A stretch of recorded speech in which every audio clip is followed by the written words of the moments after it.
l-AI kif qiegħda tbiddel il-traġett umani? Jekk qed nippruvaw niffitjaw l-AI għal xi ħaġa arkaika li għandna bħalissa, I think it will be short-lived. They are questioning as well whether it is possible or not that you eradicate American technology from Europe wara li ġara ta' Trump. Fejn l-Ewropa qiegħda within this dimension tal-li jena preokkupanti. Ġejħan għodu nejdu biex qed nagħtu l-AI b'xejn, u għax it-teachers jridu jkunu iktar muniti bl-AI. Għandek xi sibijiet dwar x'hemm bżonn li jinbidel fil-esperjenza tal-edukazzjoni?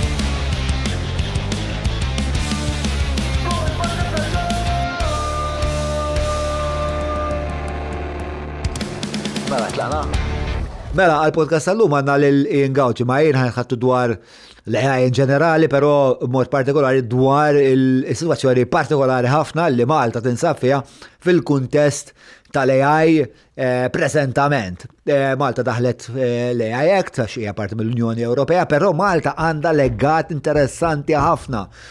U meta wieħed jarbel jintebaħ illi aħna qabel pajjiżi oħrajn diġà kellna viżjoni għalfejn qegħdin l-affarijiet bħalissa, insomma, u ħanitħattu dwar da u l-implikazzjoni ta' dan kollu x'inhu. Qabel ma nibda, nixtieq nirringrazzja lill-kumpaniji li jgħinuna biex dan il-podcast aħna nkunu nistgħu nkomplu waslulkom biex dan il-proġett nkomplu nistgħu nipproduċuh għal daqstant. Nirringrazzja minn qalbi lill-Alberta, l-Garmin, grazzi l-ISS, Pat Artisanal li nintama għandi xi daqna mimlija minn dawn il-krips waqt li qed nkellimkom bħalissa, grazzi l-Browns, nfakkarkom, żuru wkoll il-paġna tal-Każin, nagħtu like, nagħtu subscribe għall-iktar dibattiti eċċitanti fil-pajjiż bħalissa, grazzi wkoll il-Maple, minnajr il-Melita dan il-kontenut qas nistgħu intellawh online, so grazzi Melita, Wellbees.mt, nirringrazzja lill-Leakabs, kif ukoll lill-Business Labs huwa l-post fejn aħna namministraw ix-xogħol tagħna. Mela, dak kollox minn tiegħi, però qabel ma nitla' grazzi lil Patreons li guys mingħajrkom u l-kuraġġ li tuna ma nagħmlu xejn. Tixtieq inti tissieħeb bħala parti minn din il-komunità patreon.com/John Mallia. Ara ħanibdew issa jien u Ian Gauci. Mela merħba jien. Merħba. Mela jien nitkellna konversazzjoni interessanti ħafna dak nhar li ltqajna il-konferenza tal-Finance Malta, u kien dik. Ija, Novembru li għadda. Novembru li għadda. Niftakar ngħid kemm għandi ħafna iżjed mistoqsijiet għal dan ir-raġel anke għax il-suġġett huwa kumpless u vast. U issa għandi l-fortuna li qed poġġi qudiemi u għandi sensiela ta' mistoqsijiet x'insaqsik. Bela, għal minu mhux daqshekk mitla tas-suġġett. Tajb li forsi ittina naqra spjega ta' l-intelligenza artifiċjali x'inhi. Mela, l-intelligenza artifiċjali mingħajr ma nikkomplikaw il-ħajja, naħseb kulħadd sema ħafna affarijiet ta' fantaxxjenza, affarijiet tista' tagħmel ma tistax tagħmel fejn toħodna kemm jispiċċaw jobs. L-intelligenza artifiċjali ultimament hija software. Huwa żvilupp fit-teknoloġija. Issa, da żvilupp fit-teknoloġija da software li għandu differenti minn softwares oħra li l-Ingliżi jgħidu la foundational, all right? Palma kien l-internet, palma huwa l-elettriku. Ġifieri hija teknoloġija ġenerali. Dik it-teknoloġija ġenerali bil-iżvilupp fiha, bl-avanzi fiha, drastikament tista' tbiddel setturi li għandna bħalissa. Tista' tbiddilhom minn ġewwa l barra, tista' litteralment dawk is-setturi titrasformhom. It's foundational. Di hija l-intelligenza artifiċjali. U narawha f'kull l-Ingliżi jgħidu in every walk of life. Tista' jew diġà qiegħda?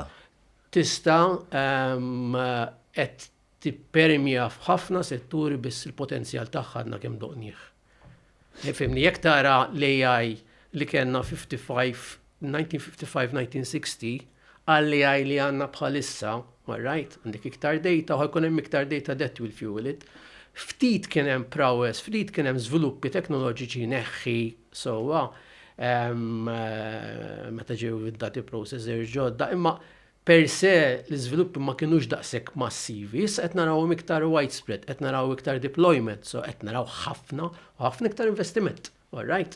U f'daqqa waħda dak l-investiment. Ma x'inhu jattira l-investiment? Mela, jekk inti għandek xi ħaġa li hija meqjusa teknoloġija ġenerali, allura awtomatikament meta inti ġiġa qiegħed preżenti fiha, qed tinvesti fiha, so meta tinvesti wkoll għandek ċertu affarijiet li huma proprietary tiegħek Dik ħattik head start. Issa hawnhekk ħattik head start mhux fuq settur partikolari, qed nitkellmu jekk tapplika transport, jekk tapplika mediċina, tapplika edukazzjoni, financial services. So ħattik head start mill-lat tal-industrija totali, mill-lat tas-soċjetà totali għax qed tapplika f'kollox. Ġifieri ovvjament hemmhekk min qed jinvesti fih qed jinvesti for the future u qed jinvesti għal new economic niche li ħajolqot ħafna affarijiet biha. Issa hemm ukoll element ta' sussidju mill-gvern. Meta inti għandek pajjiżi li they own that stack li għandhom dik it-teknoloġija, u ħafna drabi dik it-teknoloġija jgħidu la dual purpose as well, ħafna mill-advances jibdew fil-militar, ħafna drabi bħal email minn hemm bdiet. L-arpanet u kollox mbagħad żviluppat. Hemmhekk partikolarment fl-isfond tal-li qed nagħmlu bħalissa fih. Bdiet tensjoni ġeopolitika, gwerrellem, dak ma jaqbix kull jum xi ħaġa tibda qed ngħix f'dinja reali u qed f'xi film ta' Batman or Superman.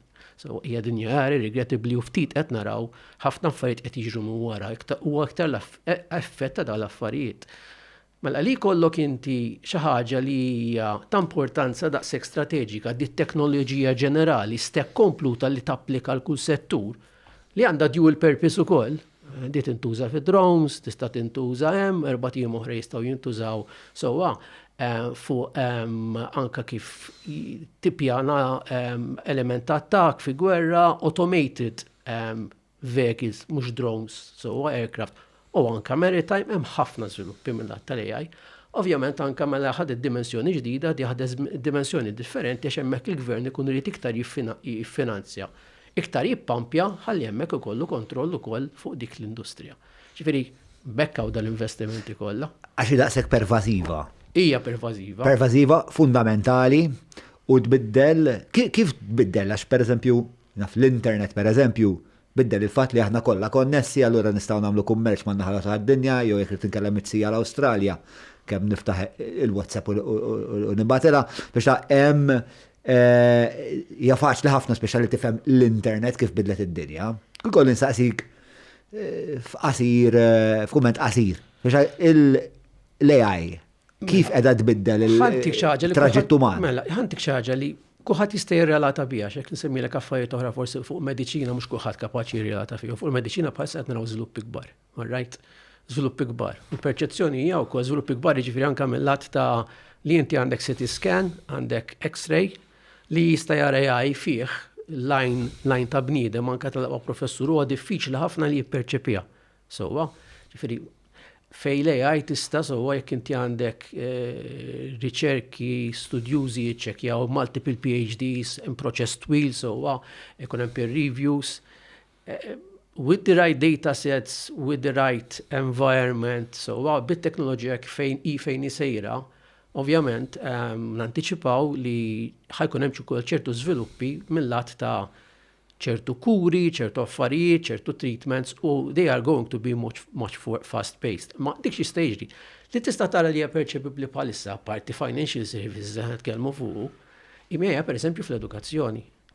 Ġifieri ġa fl-edukazzjoni qed naraw li l-universitajiet li skejjel sistema edukattiv qed jambjenta ruħu u jrid ukoll iħaddan tal-kunċett dal-mostru l-ġdid li huwa l-AI. Mhux x'jużawhom biex tgħallem biss, imma anke l-istudenti kif qed jipperċepu ħeżetul ħalli huma they bridge the gap għax is-sistema edukattiva diki hand in hand l-istruttur, l-istudent u l-istituzzjoni. This is as we speak. Jekk tara inti. Fundamentalment għandek xi sibijiet dwar xem bżonn li jinbidel fil-esperjenza tal-edukazzjoni? Ħanidlek, jiena mill-lat esperjenza tal-edukazzjoni m'għandix xi ħsibijiet perversi. L-unika ħaġa li nara hija li essenzjalment meta qed titratta fuq l-AI li qed bħalma tkellimna qabel ħadtik dimensjoni ġdida tista' titrasforma settur. Għalkemm irid ikollok moħħ miftuħ, ma meta qed tiġi biex tittekilja, ma tistax tittekilja b'kunċett arkaik għal xi ħaġa li għandek bħalissa. Ġifieri, jekk qed nippruvaw niffitjaw l-AI għal xi ħaġa arkaika li għandna bħalissa, I think it will be short-lived. Jekk inti imma you try to anticipate fejn ħadd tieħdok l-AI, you try to anticipate fejn ir-riski u tipprova tamplifika li għandek f'moħħok for the elephant you have now in the room, Għax għodu nejdu, per eżempju, għax għetnatu l-AI bxej. U għax il-teachers jidu kunu iktar muniti bl-AI. Għara kiku, per eżempju, nibdew u kellik nisuħraw l-għalu għaw kol li l-student per se, and at a very young age, da jkun jaf xinu l-AI, jkun jaf fejn jista' jgħin, jkun jaf fejn jista' jużax, kien qatt ma' kodja, tista' tikkodja bih, ibda minn hemm. Xittek għandek ixaħat per eżempju daqqat ma' kodja, tallimt coding imma at a very late stage, għamilna masters, kelli professor ħabib tiegħi, u it's not that easy. Jekk għandek xaħat 14 sena, qatt ma' kodja, qabli qatt ma' għamel mezz. Bl-AI bħalissa, given the right guidance u kollox, huwa ħafna iktar sempliċi. Ġiframnek qed qabli ħadd iskopri inti a potential software developer li jent kieku jew ma tetpjajtux. So, hija drastikament m'għandix affarijiet perversi mill-lat tal-edukazzjoni, ma naħseb li iktar mill-edukaturi, in-nies li għamlu il-policy tal-edukazzjoni jridu jaraw b'moħħ miftuħ u miftuħ ħafna. L-istess bħalma qed naraw f'setturi oħra. M'għandix qed naraw daħħalnija timmaġina inti forward-looking approach kif ħajkun is-settur, kif ħataffettwa li għajx valur ħatati, u inti mbagħad meta tħaddan l-istrateġija tħaddana holistically. Ġifri hekk irid isir mill-att ta' mudell ta' edukazzjoni. Nimmaġna li hemm ċertu ħiliet illi forsi fil-mudell dal qed tissejjaħ inti arkajku ma kinux daqshekk ingħataw forsi importanza bħal pereżempju l-kreattività. Minħabba li l-AI tatik ħafna odot biex dik il-kreattività tesprimija u twettaqa. Nasib il-kreattività issa Ma titkun taf li huwa titkun taf li hija għodda. Inti jekk għandek martell, għandek skalpell, għandek serriq, u għandek il-xaħat li potenzjalment bla ma taf kapaċi jkun mastru daxxa tajjeb. Minti ma spjegajtlux x'inhu ma l-għodda qabel inti tajtu biċċa xogħol, u waqt li qed jagħmilha jaqta' subaħ jaqta' jdejh. Sewwa jista' iweġġel ħaddieħor. Hemmhekk inqast. Stajt imma int potenzjalment ukoll beżżajtu jgħidlek lejn ma rridx nagħmilha di. Fejn kieku inti lilu munejtu tgħidlu sma' dijek, di tagħmel dil-funzjoni qod attent. Hemmhekk lilu predisponejtu biex dawk jużhom as tools. U jekk hu għandu l-kapaċità dik il-kapaċità jħaddana, ma jibżax minnhom dawk it-tools. U jekk kien hemm element ta' riskju, għax hemm element ta' riskju, għalhekk inti fil-policy tagħmel dal-affarijiet u tħaddanhom long term, with a vision, mellu inti dak l-element ta' riskju, attepjajtu and you eroded it. Mela, ħanaslu għal-riskju kif l-Unjoni Ewropea ħarġet din l-AI Act u kif Malta implementata u għalfejn għandna bżonna. Però qabel nixtieq forsi nistaqsu ftit dwar il-pata Crips, metodu artiġjanali u mal-Crips favoriti tiegħi. Minn miżdu l-borza, anke ċieħ. Ta' rosemary jifqaw, għandhom il-Hyoelic Sunflower Oil li jagħmluhom ħafna aħjar għas-saħħa. Ta' vera, m'għandekx idea, u mhux se jkollok għax ħanispiċċa. Pata, Italian quality, guaranteed. Il-mod li l-Amerika u ċ-Ċina jinvestu fl-AI. U mbagħad kif l-Ewropa qiegħda tinvesti fl-AI hemm disparità sostanzjali. Għalfejn teżisti dik id-disparità? Lili mill-investiment, id-disparità hija anke mill-lat ta' market presence. Ġifieri bħalissa l-kemm l-Ewropa qed tirregola predominantly an output product. Ġifieri l-iktar li hemm żvilupp mill-lat tal-AI, ġifieri għandawt li huwa mill-Amerika u miċ-Ċina. U mhux mill-AI biss, anke l-industri li jimxu hand in hand ma' l-AI, jekk qed titkellem pereżempju Oracle, Amazon of this world, all right? Jekk qed titkellem l-internet predominantly, all right? Ħafna minn dawn l-industri, hardware, jekk qed titkellem hard stack, il-hardware, l-iktar hardware huwa Amerikan. Chipsets, Taiwan b'interess qawwi Amerikan, all right? L-industrija ġiġa predisposta Amerika u Ċina, ġiġa da predisposta hemm. Issa, ġifieri dik hija l-sitwazzjoni li għandna bħalissa. U hija diffiċli ħafna li inti dik is-sitwazzjoni taqlibha. Għax there is a mindset, hemm ukoll l-ixxu ta' kapital fejn l-Amerika għandha fondi ta' kapital, partikolarment fit-teknoloġija innovattiva, mhux fl-AI biss. Jekk tara, Facebook of this world, ħafna minn daw il-servizzi l-ġodda mill-lat ta' Information Society, mill-lat ta' teknoloġija huma kollha Amerikani. Joħolqu dipendenza però il-fatt din id-dinamika toħloq dipendenza? Dipendenza fuq il-bżonn li nużaw innovazzjoni Amerikana? Ifimni, id-dipendenza mhux qiegħda il-fatt tużax innovazzjoni Amerikan jew le, id-dipendenza qiegħda fil-fatt irrispettivament minn fejn ġie t-teknoloġija. Sewwa, it-TikTok pereżempju mhux Amerikan. It-TikTok jekk qed krea dipendenza, it-TikTok mhux xi servizz li huwa kruċjali, kritiku.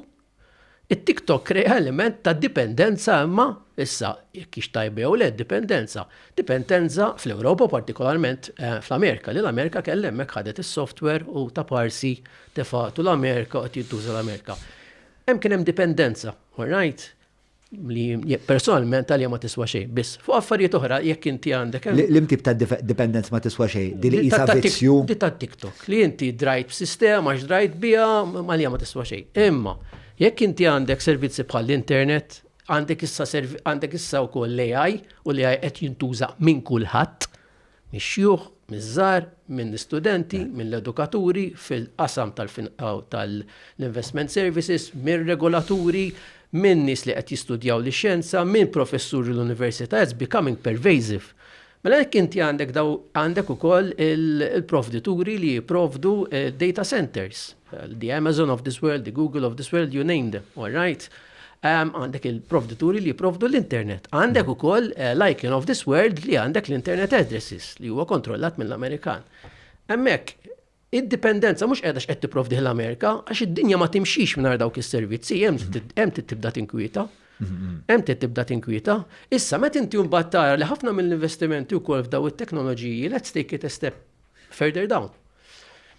Ħafna minn daw l-investimenti f'daw it-teknoloġiji sewwa huma wkoll run by dollars, by dollar. Id-dollar mhijiex il-valuta tal-EU, id-dollar mhijiex il-valuta laqqas taċ-Ċina. Vera ċina provat ukoll toħroġ issa bid-digital coin tagħhom u forsi tersa iktar viċin il-BRICS biex kienu jħorġu xi ħaġa li imma 90 to 95% of world trade is carried out in dollars. Mela anke l-investimenti li qed isiru fihom, all right, huma stimulati mill-finanzi Amerikani. Ġifieri hemmhekk x'intara di prospettiva u fejn l-Ewropa qiegħda within this dimension jien personalment li jena preokkupanti. Ok, semme emmek ridna naslu, ġifiri, għandek id-dipendenza minnaħat tal-valuta illi aħna nużaw il-valuta Amerikana biex id-dinja tamel il-kummerċ 90%, 95%. 90% pressa poco, diġa għandek id-dipendenza tal-valuta. Id-dipendenza illi l-lum kullħat juża il-ChatGPT, il-Claude,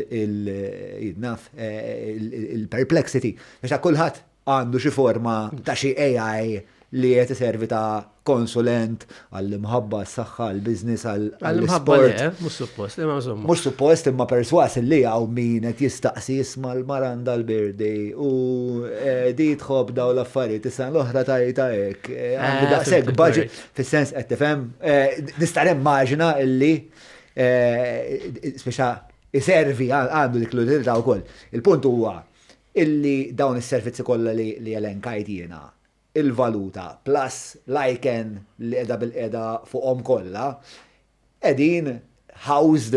Yes, għandek hemmhekk hemm element preokkupanti ħafna anke mill-lat ta' sovereignty. Partikolarment bħalissa nerġa' ngħidlek bis-sistema bis-sitwazzjoni ġeopolitika li hemm, inti iktar kemm tħaddan teknoloġija iktar kemm tħaddan kemm għandek xi ħaġa li hija tiegħek sewwa. Mela hemmhekk you don't outsource, l-Ewropa doesn't outsource, l-America is outsourcing something on which society, all right, it's building its new roots on which society is building the economic model. Qed outsource ja. Mela hemmhekk imbagħad l-Ewropa tgħid li hija sovrana, meta inti triq mhix tagħha, mela inti isek qed timxi fi triq. Ma triq mhix tiegħek. Ma nafx inti x'qed tifhimni. Le, nifhimha u partikolarment b'dak li qed jiġi ġeopolitikament illi mela l-ewwel kellna Nord Stream u għadna nlallu xi żballa minna minn Nord Stream. U mbagħad issa ieħor irid jieħu l-Greenland u għadna nlallu m'għandniex militar u aħna tassa jitlaq minn NATO u daċċuġ aħna għandna problema. U issa qed ngħidu wkoll li għandna din id-dipendenza wkoll. Isu ċertu blind spots fil-proġett Ewropew. Hemm lakuni, inti tgħidilha blind spots, għandu lakuna, x'in tibda jekk għandek inti anke sempliċi email, apparti li tgħaddi minn servers Amerikani l-intern huwa predominantly all right, hija xi ħaġa li huma vvintaw ukoll, imma jekk inti ma tużax Microsoft li huwa Amerikan, predominantly tuża l-Google. Ju Amerikan ukoll. Ġifra morrux il-bot nodu semmu l-AI, jen ibdew rudimentary minn hemm. Tara ġifieri fejn sejri. The breadcrumbs will lead to Silicon Valley. Allora, jekk taħsibx illi din id-disparità se tkompli tikber, jew jekk intix qed tosserva ċertu tendenzi fl-Ewropa illi qed tantaw jimmitigaw. Per eżempju naf li Franza edha xi number 12 fid-dinja tal-investimenti tal-AI, Lussemburgu. Fehmni m'għandhom xejn għandhom il-Mistral, x'in tikkompara l-Mistral mal li jagħmlu l-Amerikani. Il-Mistral x'inhu? Mistral huwa it's an AI provider, AI product li għandhom li jagħmlu Franza. Franza investew ħafna. Ġifieri huwa large language model. Huwa it's like hija jisu ChatGPT ukoll. Ma non comparable għalissa. Anke jekk kun jaf bl-Ingliż ma jgħidlekx. Le, ma non comparable ma li qed tipprovdi l-Amerika, ġifieri u għandek fattur ieħor. Bħalissa pereżempju semmejt Franza, hemm Franza mill-Ġermanja u hemm l-Italja. Franza għandha mudell għalija, tkun vera ħarġet issa wkoll toħroġ dejn bonds biex l-Ewropa jkollha s-sistema sort of tagħha, an isolation method, all right? Il-Ġermanja u l-Italja, this is fresh, għandhom il-modell tagħhom li huwa differenti. Right? U pajjiżi bħal Sweden li they are questioning as well whether it is possible or not that you eradicate, for example, American technology from Europe or għada li ġera ta' Trump, li jien personalment naħseb li it is practically impossible. Li jinti mbagħad you start building parallel streams li ma jkollokx dipendenza totali, hemm naħseb naqblu li we can achieve it. Ma li inti tkun miex l-Ewropa timxi fuq teknoloġija Ewropea biss, lu ħaġa qabel tar nistgħux nagħmluha, jaqbillek, why should you do it? Jekk intom hemm ċertu żviluppi ta' teknoloġija u ċertu affarijiet ħadmu qabel. So why should we do it? Li kollok xi ħaġa fuq ixtaqa hija. So the dynamics are a little bit deeper. U anke naħseb li storikament peress li għandna relazzjoni kulturali storika mal-Amerikani isu minkejja li bħalissa hemm din it-tensjoni. Naħseb tkun naqra counterproductive li tagħmel impożizzjoni daqshekk ostili ta' isma' ħan nirradikaw it-teknoloġija Amerikana. Bl-Ingliżi jgħidu, naħseb qed iktar pulit bl-Ingliż billi bil-Malti. You cut your nose to spite għax bemma tiktar pastaża. Efimni. Nerġa' ngħid id-dimensjoni politika, anka rispettivament minn kollox, l-impatt tad-dimensjoni politika. Sowa, nebħa tal-Amerika, as opposed ma' nebħa tal-Ewropa jew tal-pajjiżi Ewropew jekk hemmx Ewropa fuq kollox meta għax mhux kulħadd. Sowa, tinsix li anka mill-lat ta' national defense, kull pajjiż għandu, vera meta issa Trump ukoll preżenta di peace ċertu member states kienu qed jippruvaw jaraw jaqbillhom xew le mhux l-Ewropa qalet le ma nitlux għax aħna l-Ewropa, ġifieri dik id-dimensjoni wkoll. Ukoll qiegħda naqra nieqsa mill-Ewropa. X'taħseb dwarha inti? X'inhi? Dil-frammentazzjoni, x'taħseb dwarha? Hija frammentazzjoni li naħseb li kienet qiegħda hemmhekk u naħseb teżisti wkoll l-Amerika. Ġifieri il-federalizzazzjoni hija xi ħaġa li teżisti l-Amerika wkoll. Possibilment li qed jiġri issa mxejna mill-AI jien naħseb li fuq ċertu binarji li ħajkollok ċertu friction hija inevitabbli. X'ħajriżulta wara dak il-friction? Ġifieri jista' jirriżulta wkoll li fuq ċertu ambiti l-Ewropa sewwa jien naħseb ħadd toħroġ iktar b'saħħitha. Ħajkun hemm dem hija ma jaqblux u mbagħad ultimate ħajaqblu fuq xi ħaġa li hija sewwa aċċettabbli minn kulħadd. Ġifieri hemmhekk possibilment qed jaraw ukoll li hemm ħafna regolamentazzjoni li hija ostili għal xejn, all right? U naqsu nagħmel regolamentazzjoni dak li qal Draghi wkoll biex aħna l-Ewropa tkun almenu tista' tikkompeti. U anke l-Amerika hemmhekk tara li għandha an equal competitor. Ġifieri jiena ngħidlek li kien hemm qabel li ġara ta' Trump ġiġa trasforma ruħu. Kif ħajtrasforma ruħu, I think we are in a state of flux. U għad irridu naraw.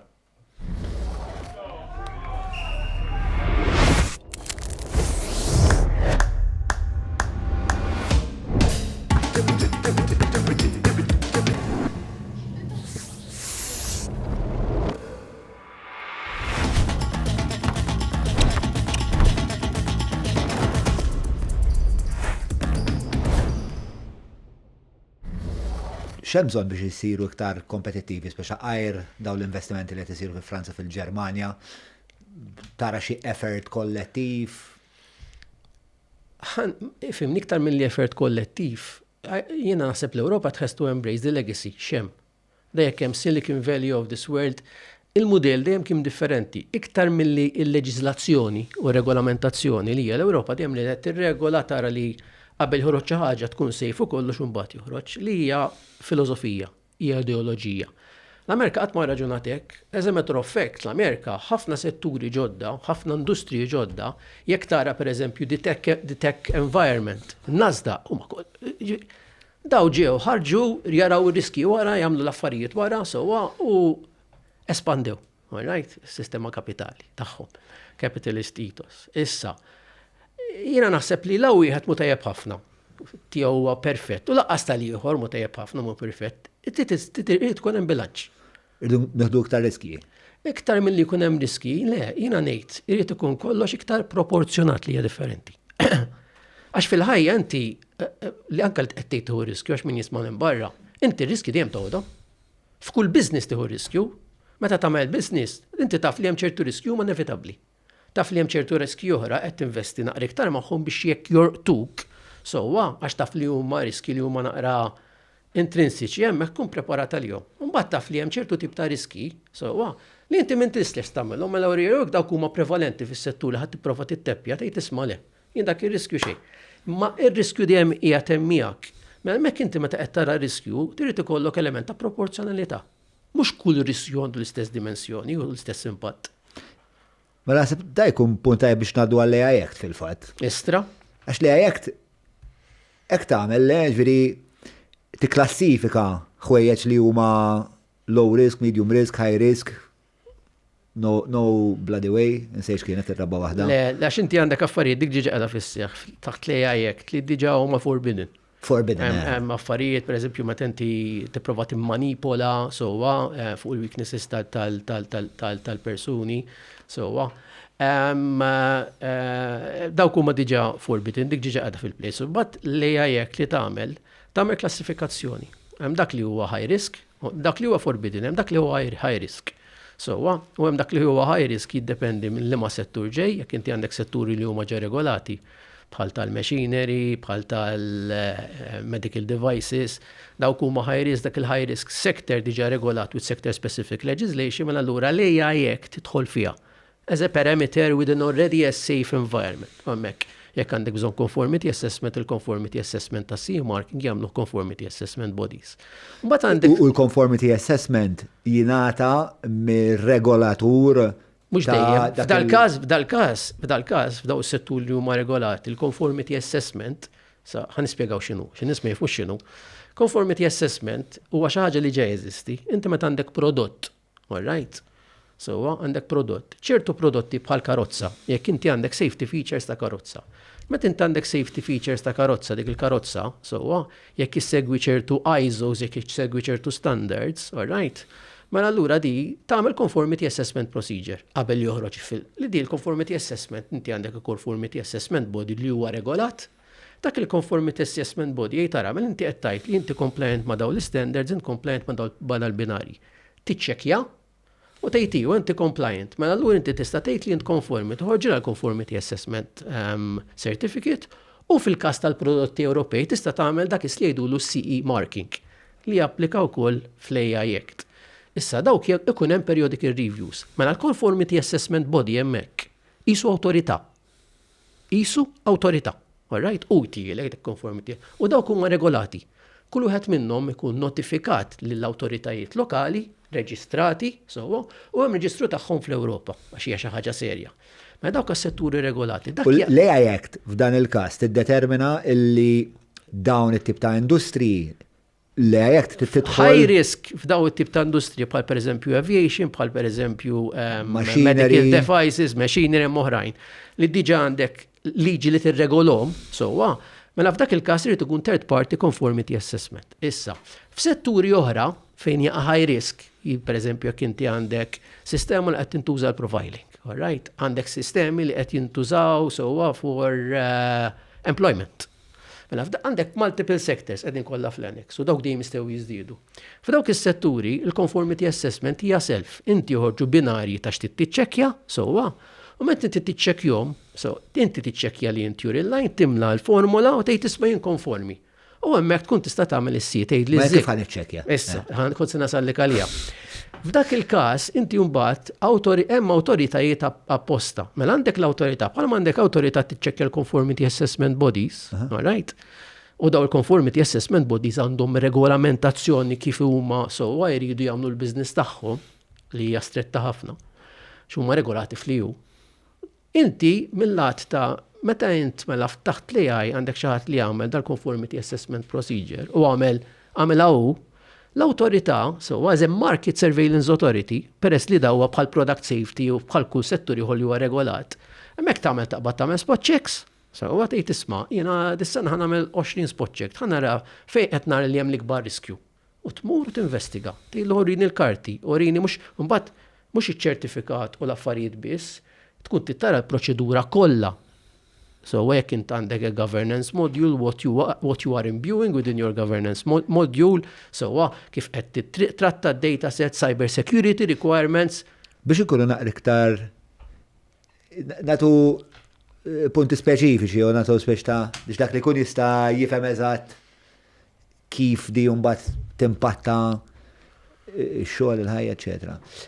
Xi kostitwixxi ksur ta' l-AI Act? Mela, tikkostitwixxi ksur, l ħaġa jekk inti qed tipprovdi xi ħaġa li hija bbenjata, nibdew minnha.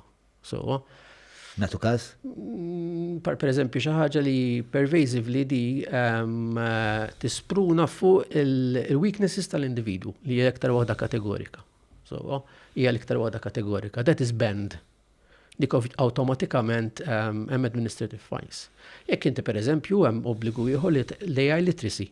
Dment li tibqa' bħalissa ma' AI literacy li inti jekk inti want to have the human in the loop li DMM, jgħid ikun hemm AI literacy. Iridu jifhmu n-nies, iridu jifhmu n-nies tiegħek x'inhi AI u n-nies tiegħek f'kull settur li ħajkunu esposti għall-AI, ġifieri mhux l-enġiniera biss li qed jagħmlu AI, mhux is-software developers, dik ġiġa hija obbligu jekk int ma tagħmilx tiġi ksur.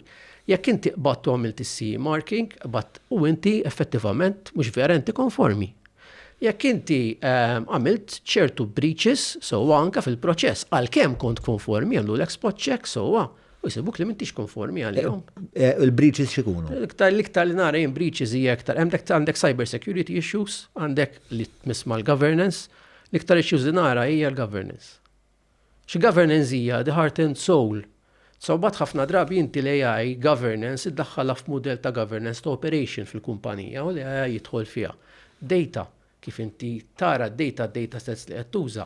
Jekk int pereżempju qed tuża Gen AI model u da breaches copyright. Il-breaches li tara jiġu minn nuqqas tarfien jew jiġu minn forsi. Nuqqas tarfien aħna dejjem konna ngħidlu ignorance of the law is no excuse. U at this stage, il-nuqqas tarfin tkun traskuraġni. Għax anka l-fat li hemm ħafna awtoritajiet, għandek iktar minn awtorità waħda ta' data protection, ġivida mhux f'Malta biss fl-Ewropa kollha. L-Ewropa wkoll nidiet ħafna informazzjoni fuq l-AI Act, ġifieri xi ħadd jiġi jgħidli jew li ma kellux almenu l-intelligenza li jiċċekkja dal-materjal kollu li hemm barra u l-avukati li jaqbdu fuq u l-professjonisti għalija tkun hija element ta' traskuraġni. Ma ħafna drabi ma tkunx hekk, ħafna drabi wkoll jista' jkun ukoll li you try to cut corners. Ftit qed narawha you try to cut corners as well. Tipprova tevita ċertu proċessi, all right, li alla fina del ġornu huma parti mill-obbligi tiegħek. Bajt taħdem mid-dar jew ġo xi kaffetterija storbjuża, mela mhux tiġi saħdejn għal business labs, post ċentrali, kwiet sabiħ, u li fih tista' tagħmel użu minn hot desks, uffiċċji, boardrooms li trid. Tista' taqbad u tfetx fuq l-adba mingħajr ma tafżal il-ħadd u serraħ rasek li żed inqeda. U jekk titlaq 4 minn nies jew 40 se joħorġuk ta' nies. Business Labs, xittit aktar. Minnaħa ta' ċittadin komuni li essenzjalment forsi mhux parti mill-industrija ma jaf xejn dwar l-informatika, ma jaf xejn dwar l-AI Act, dawn l-affarijiet kollha huma aljeni għalih. Għalfej għandu jinteressaħ il-AI Act teżisti? Melax, l-AI Act għall-individu, apparti li tpoġġi l-individu sowa within the economic cycle, fis-cycle tal-AI. Tpoġġi hemm għalfej għax l-individu hemm responsabiltajiet għal min qed jiddevelopja, min qed jipprovdi l-AI, sowa għandek inti għandek different clusters, li inti hemmhekk il-proċess għandu jkun trasparenti.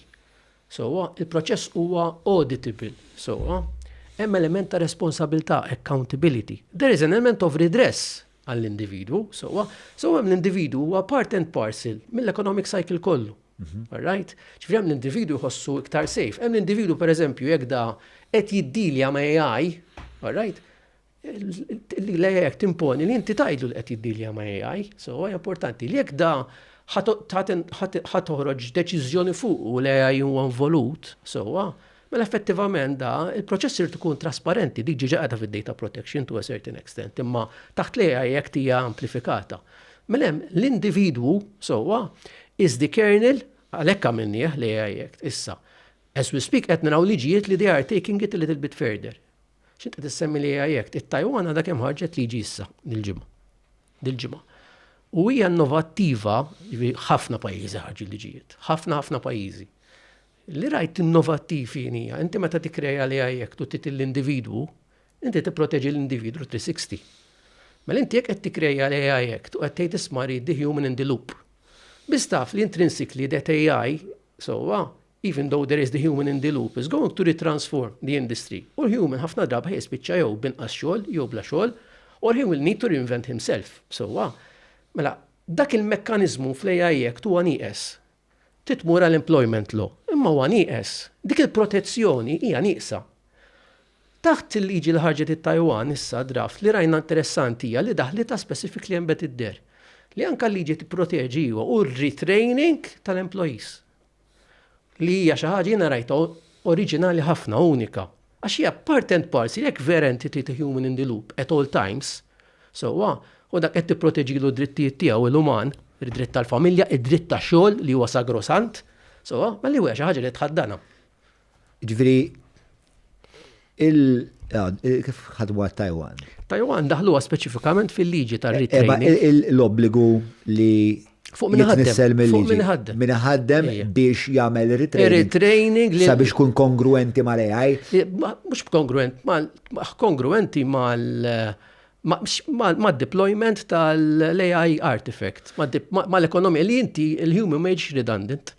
Ġifieri jibqa' part and parcel sewwa. Ma fejn tħallihom daw l-imprenditori mit-Taiwan meta niġu għall-kompetittività. Inti mhux l-imprend, int min dik qiegħda l-obbligu qiegħed fuq min jiddeployja.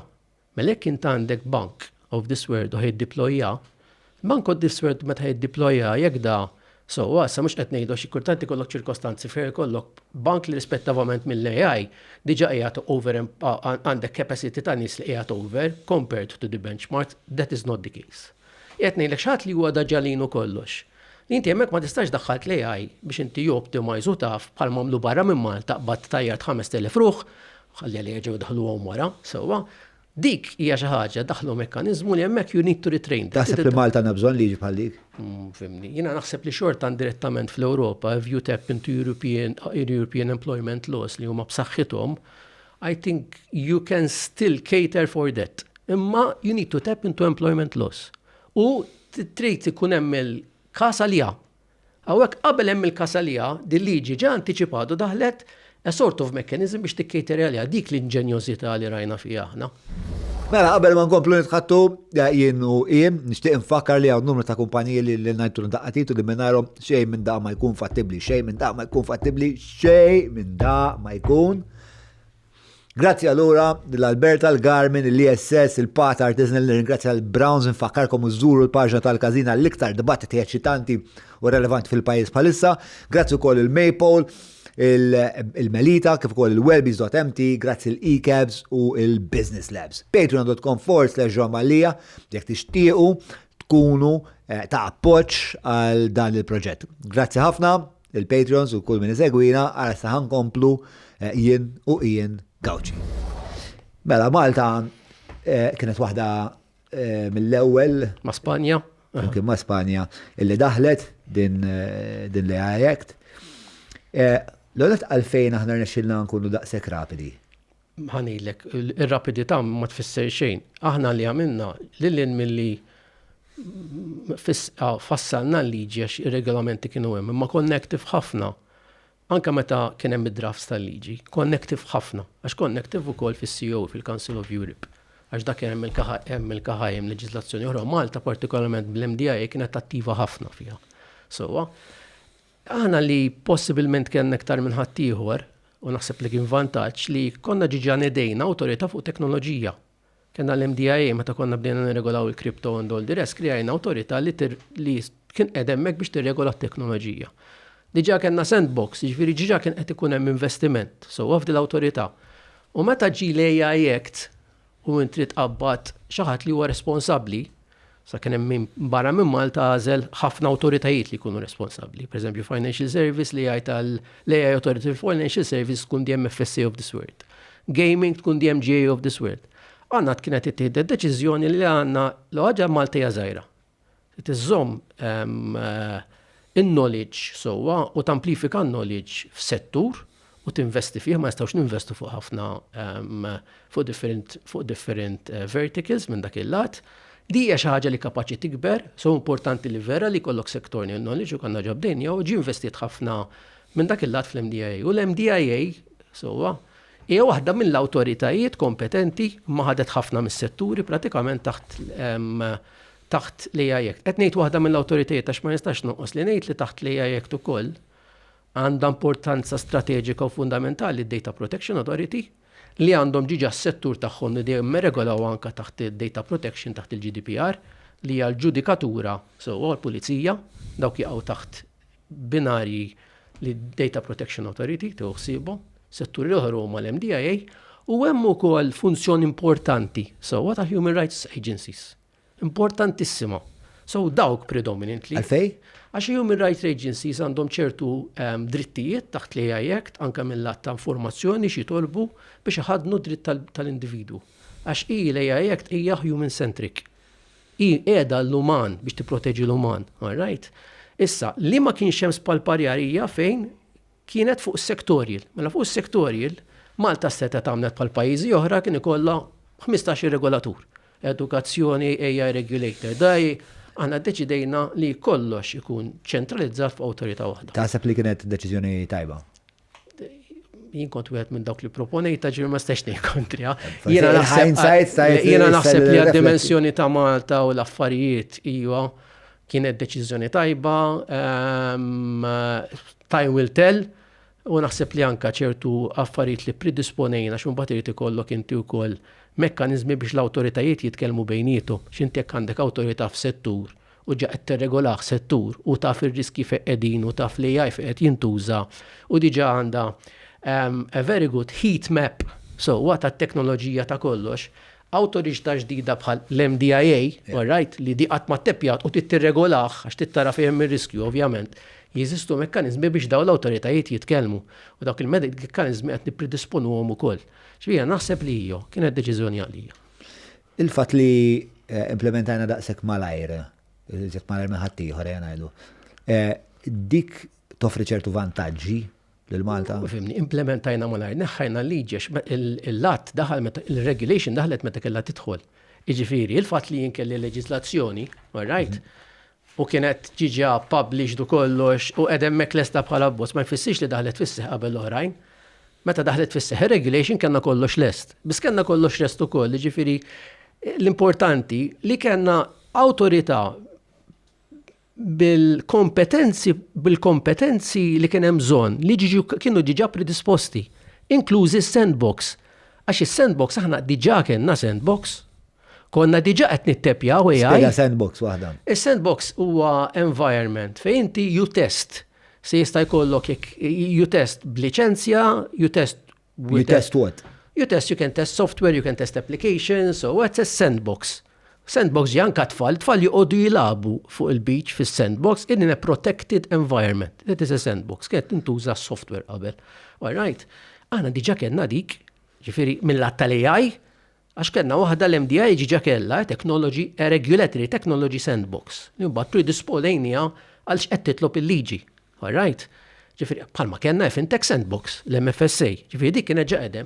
Ġifieri aħna li mill-liġi konna ġiġa predisposti biex napplikaw il-liġi hemm neħadna l-valur aħna. Diġà kellna l-mentalità, ġiġa kellna n-nies kien settur li ġiġa kien taħt l-ottika tagħna qabel daħlet lejek. Għalhekk kienetlek meta daħlu l-abbozzi tal-AI konna active ħafna għax kien xi ħaġa li konna ġaqet naħdmu fuqha. Fil-fatt li fi-2019 kontu diġà ktibtu strateġija, le? Konna hija kitbet l-ewwel strateġija Malta kienet waħda mill-ewwel pajjiżi li kitbet. Dik l-istrateġija ħafna mill-outcomes tagħha ġew materjalizzati. As we speak dis-sena, issa, jekk tara ġifieri, qed tiġi tnedija l-istrateġija l-ġdida tal-National AI Strategy fejn, kif qed qabel jien, l-importanza kruċjali hi the human, l-uman. Everything needs to center around the value of society and the value towards the human. U issa li qegħdin hawnhekk insomma fej qed ngħidu isma' għanna dan il-legat illi jismaħna illa naħsbu fuq għadil biex xogħol, bnejna sandbox, bnejna l-MDIA, il-liġi edha fis-seħħ, l-opportunitajiet għal Malta x'inhuma? L-opportunitajiet għal Malta, mill-opportunitajiet l-importanti wkoll hija ħanittebja l-opportunitajiet li aħna bħala pajjiż importanti li n-nies tagħna, l-ċittadini tagħna timmunjhom sewwa bil-limitazzjonijiet kollha li għandna sewwa. Ma with the best environment. Issa l-environment, apparti environment li huwa propens għal iktar flus, għal ekonomija iktar solida, alright, imma wkoll environment li huwa safe. U hemmhekk tittara karatteristiċi wkoll tal-poplu Malti. Jekk ma nistax taqbad inti tqabbilni pereżempju il-Malti mingħajr ma studjajt eżattament id-dinamiċi, so l-użu tat-teknoloġija mill-popoli Malti ma pereżempju ma Amsterdam, jew ma pereżempju ma Brussels, jew ma pereżempju ma Ruma, possibilment jista' jkun hemm affarijiet differenti fejn inti you need to leverage sewwa modelli differenti. So aħna that is a first. Issa, mill-att opportunitajiet aħna jiena naħseb l-opportunitajiet li mbnew Malta hija li Malta dejjem rat kif tkun intelligenti li tibbildja l-valur. U rat opportunità ta' valur, rispettivament mill-fatt li it is offering a safe environment. So it is stepping into something which is foundational transformation. Malta as we speak, per eżempju, Malta hija waħda minn 7 jew 8 pajjiżi fl-Ewropa, fiċ-ċokun tagħna. So li għandna AI antenna, antenna Calypso. So bil-high processing computer, Malta l-iżgħar pajjiż fl-EU, ngħidu l-iżgħar. Korrett. L-iżgħar pajjiż. We are one of 7 countries. Ġifieri fid-dimensjoni żgħira tagħna qegħdin hemmhekk. Konna wieħed mill-ewwel awtoritajiet f'AI, konna attivi ħafna anke fl-AI Act. So f'dan lat rajna wkoll li bħalma mbagħad we tapped into value f'setturi oħra bħal gaming, bħal marittimu, information society, all right. Stajna hawnhekk financial services meta ttepjajna wkoll fintech, partikolarment crypto. Bħalissa we're one of the leading nations as well, as a knowledge center, iktar minn kollox. Hemmhekk qed nesma' hawnhekk nistgħu nitteppjaw valur. Nistgħu peress li dija teknoloġija ġenerali, if we try to tap it now, nistgħu naffettwaw industri oħra. So why not? We were successful before. How do we tap it? Issa, f'dal każ how we are planning to tap it hija li inti hawnhekk qed titteppja you're leveraging fuq il-leġiżlazzjoni kif inhi. You're leveraging inti fuq id-dimensjoni wkoll tal-Ewropa. So fejn titmur f'da settur, you're leveraging as well hawnhekk fuq two, a horizontal and a vertical. Horizontal huwa l-general li huwa l-AI. Vertical, qed nitkellem fuq financial services issa, fuq financial services ħanaqa. U financial services it's a vertical. Isma' bġieħ minn forsi mhux daqshekk familjari ma' dan il-lessiku. Tinaqra spjegata xi. Ħanħuna ilma ma' horizontal, vertical.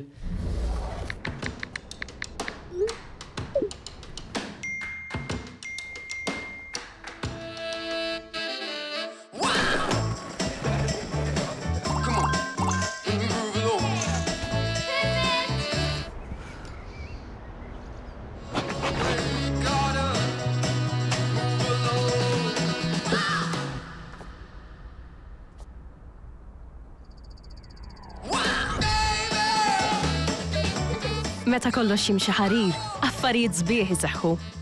Ordna l-Flexi Bundle tiegħek issa. Yeah, so tista' tingħaqra definizzjoni ta' x'inhu vertical, x'inhu Mela kif qed qabel, mela, ħana qafu li kont qed nitkellem qabel. L-AI hija teknoloġija ġenerali, foundational. Teknoloġija ġenerali ġifieri xi ħaġa orizzontali li tapplika l kull settur. Bħal l-internet, bħal l-elettriċità. Alright? L-internet japplika għal kull settur. L-elettriċità japplika għal kull settur. L-AI l-istess bħala teknoloġija tapplika għal kull settur. Ma allura hija orizzontali. Ma allura meta int qed tirregola l-AI, qed tirregola layer stack li applika għal verticals l-għura. X'inhu huma l-verticals?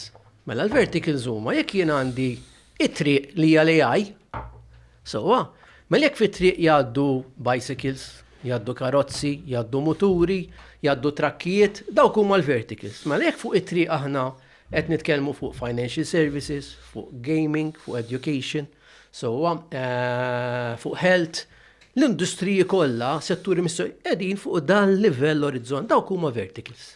Mela aħna li morna u hekk qed nisma' ħanittepjaw dal-horizonti, konna ttepjajnieh qabel daħal l-AI Act, ħanerġa' fakrek li aħna konna ġiġa krejajna awtorità tat-teknoloġija way back in 2018, l-MDIA. Issa, meta daħal dal-att marajna li hemm possibilità wkoll li bdi l-awtorità we tap into that horizontal li we provide regulatory certainty for Europeans, for Maltese and for third country nationals who want to tap into Europe. Dik hija l-ewwel waħda. Mela hemmhekk ittepjajna u hemmhekk bqajna dejjem aħna bil-kad tagħna li aħna Malta it's a center of excellence mill-att regulatory certainty. Għamilniha fil-gaming, nagħmluha fil-financial services, konna qed nagħmluha fit-teknoloġija wkoll. All right? U amplifikajnija bl-AI Act. X'ma l-AI Act mbagħad imissu ħafna affarijiet fuq cyber security. A center of excellence for regulatory certainty. Yes. Regulatory. Għax l-environment huwa Is that true? Yes, with financial service. Gaming, per eżempju, gaming mhux regolat fl-EU. Aħna Malta kienet waħda mill-ewwel pajjiżi worldwide fl-EU żgur. Li regolat das-settur. U provdiet hemmhekk għannu qasiet li kien hemm mill-att ta' regolamentazzjoni, sija mill-att ta' protezzjoni tal-individu, sija mill-att tal-AML, sija mill-att ta' technological parameters x'toffri l-logħba, kif toffriha mill-att ta' downtime, krejajna framework. All right? Hemmhekk qed toffri regulatory certainty. Qed toffri ġifieri. Fil-każ tal-AI? Fil-każ qabel l-AI. Financial services għamilna l-istess ħaġa. Fil-każ tal-AI bdejnija di meta krejna l-awtorità u ħriġna wkoll assessment criteria. Biex inti l-AI tkun tista' volontarjament bħad DLT tiċċertifikaw mbagħad daħlet kellna technology experts, kellna l-MDIA. Kellna systems auditors, daw il-kunċetti aħna konni ġiġat nittepjawhom. Meta daħal l-AI Act dal-binarju ġie amplifikat. Għalfej. Għax bl-AI Act da sar obbligu u japplika għal kull tip ta' vertical. Mela hemmhekk inti jekk titoffri regulatory certainty l-awtorità ġiġa kien qed hemmhekk u bdejna ma kien l-AI Act star studio biex naraw eżattament kif iridu nimmorfjaw l-MDI minħabba regolamenti l-ġodda. All right, per eżempju, hemmhekk system auditor ma kienx ħajapplika aktar ħelka jkollok conformity assessment body. Mela, aħna nistgħu nagħtu regulatory certainty. Sa dik l-ewwel bdejna biha. Sija mill-att ta' horizontal kif spjegajt qabel imma anke l-vertical. X'int il-vertical mbagħad meta inti bdejt bil-horizontal. Min iridu dar regulatory certainty? Regulatory certainty, mela. Għandek Ewropej stess li daw qed jaraw. L-imtib ta' kumpaniji. Fimni, mill-att ta' horizontal jista' jkunu varji l-kumpaniji. Jista' jkunu f'kull settura x'inhetlek japplika mill-att ta' horizontal li hija. Tista' tinek eżempji. Jista' jkun financial services, jista' jkun education, jista' jkun health tech. Financial services għandek ħafna tipi ta' setturi within the financial services realm. Jista' jkun transport, as a matter of fact, anka Malta u minn għamil prototypes ta' AI in transport, professur partikolari. All right, ma skemaw. Ok. Mela. Dik huwa l-horizontal. Dak huwa l-horizontal. Mbagħad għandek il-vertical. Il-vertical li huwa l-finanzi. Issa, meta tolqota hekk mela, meta l-qatna inti din importanti. Meta inti qed tgħid isma' l-horizontal nista' norqtu u nista' norqod il-vertical u ddeċidejt li ma' vertical. Int qed hemmhekk qed torqod sewwa an ecosystem. Inti qed torqod l-ecosystem, qed torqod il-horizontal. Qed torqod il-vertical mill-att ta' service provision. Ġifieri inti hemmhekk il-qatt l-ekosistema sewwa of that particular vertical. U hemm il-value added għax intu mbagħad li tieħu minnu u li tagħti sewwa huwa magnified. Għax inti ġon ġejt il-horizontal mal-vertical mhux hekk. Jekk aħna rajna l-AI, ħanispjega bil-moddi. Jien qedlek li AI hija teknoloġija ġenerali and it is transformational. Li tista' tbiddel. Ma tista' tbiddel ukoll nitkellmu fuq il-financial services. Da tista' tbiddel ukoll ċertu servizzi inside out mill-att ta' financial services u tivvinta servizzi ġodda. Mela hemmhekk min xi ħaġa li hija orizzontali l-AI meta inti teppjajt l-ekosistema kollu, possibilment qed tantiċipa wkoll li jekk di minn orizzontali tiġi vertikali servizz ġdid għax jiena teppjajt l-ekosistema, potenzjalment you're there and you tapped it first as well. Meta you tapped it first qed naraw investimenti, li you keep your natural capital, x'inhu n-natural capital tagħna? In-nies, l-istudenti li jgħidu ismaw Malta jien għandi fejn nimraħ. M'għandix bżonn nisifel l-Amerika, l-Ingilterra, l-Italja, għax hawn l-industrija hawn. L-industrija meta tara dak iġġib tagħha wkoll, tkompli tikber u naraw dak li rajna recently fil-gaming. Li inti hawnhekk you can develop games, you can develop applications, you can develop security patches, you can develop total solutions, kollox isir minn Malta, pilotat minn Malta, minn kumpaniji li bdew bħala kumpaniji Malti. U s-samp qegħdin listed barra ġifieri u joperaw with multiple licenses around the world. Dak kien il-modell. Din is-sinerġija bej il-vertical u l-horizontal li għadek kif kienet ċara? Ħafna. Bdejna nieħdu frott minna. Di għadu spunt li jek tkun ma daħal fis-seħ. Da li għaj mux suppost kollox iktar malaj. Li għaj malaj, bizdaw implementazzjoni minn nies. So għat rridu n-nedu l-istrateġija dak fejridu mur. U għanfakri koll li għajek tadu mux kollu fis-seħ. Tajdina dak il-perkors, speċa mill-lum minn din il-konverzazzjoni fej edin u it-traġit li għadek kif spiegajt li biex naslu. Mit-traġit huwa l-istrateġija għal-financial services, għetnajt li għaj financial services. Ġumbat, hopefully kunem strateġiji oħra differenti. Għedibqa fuq il-financial services. Mela. Xikkella niddevjaw. Fuq il-financial services, strategija ġa id-draft tagħha edem. Naħseb hija kwistjoni issa li naraw di correct budgets. So għal hemm bżonn għalija, għax biex tnedija di hemm bżonn il-flus. Jekk inti tagħmel sandbox, jekk tipprojetta sandbox, playground and a regulatory sandbox biex timmenja, biex tissupervizja, biex Ma diġà għandna sandbox. Imma li ħatkun differenti. Għalli ħatkun, jekk inti għalli qed tipprova toħodha mill-ambitu iktar biex tikkommerċjalizza, ħatamel residence programs li huma differenti, jekk ħatamel dik is-sandbox li fija ħajkollha MX at least ta' 3 awtoritajiet li hija data protection, financial services u MDIA, jrid ikollok internal protocols, internal mechanisms, residency terms għal miqjat fija. Li jirrispekja l-obbligi ta' 3 fejn jitlu 3 mhix daqshekk faċli, all right? U anka di exit path kif ħadkun. Ġiri timbena din is-sandbox, step 1. Sandbox ġiġa qiegħda hemmhekk tiġi munita issa biex tikkejterja daw il-proċessi. L-istess sandbox li għandna tiġi mġedda. Ikun hemm dik tal-fintech, they need to talk to each other, tkun hemm proċessi ġodda laqas ħadd m'għandu di. Biex nimmunihom għalija. Irid ikun hemm funding ġdid għax irid ikollok in-nies. Sekonda, ma fhimx eżatt. Ġieri aħna għandna sandbox illi għanda xi jużu. Għanna sandbox palissa, għanna sandbox palissa, in-silo ta' teknoloġija li ħatkun tal-AI, tal-MDIA, in-silo. Teżisti. In-silo, yes, teżisti. Ġiġi in-silo. In-silo, ma titkellniex ma tal-financial services għalissa, edemmek specifically for a horizontal, edemmek specifically voluntarily. Edemmek. Għat tittieħu x-xeħta u kol tal-AI jek, tin full flavor, ġadu ma daħalx. Imma edem. Għan noħra for financial services, tal-fintech. Jeżistu, in silo as well. Tikkejterja għall-affarijiet tal-licenzi, m'għandix taqsam ma' AI.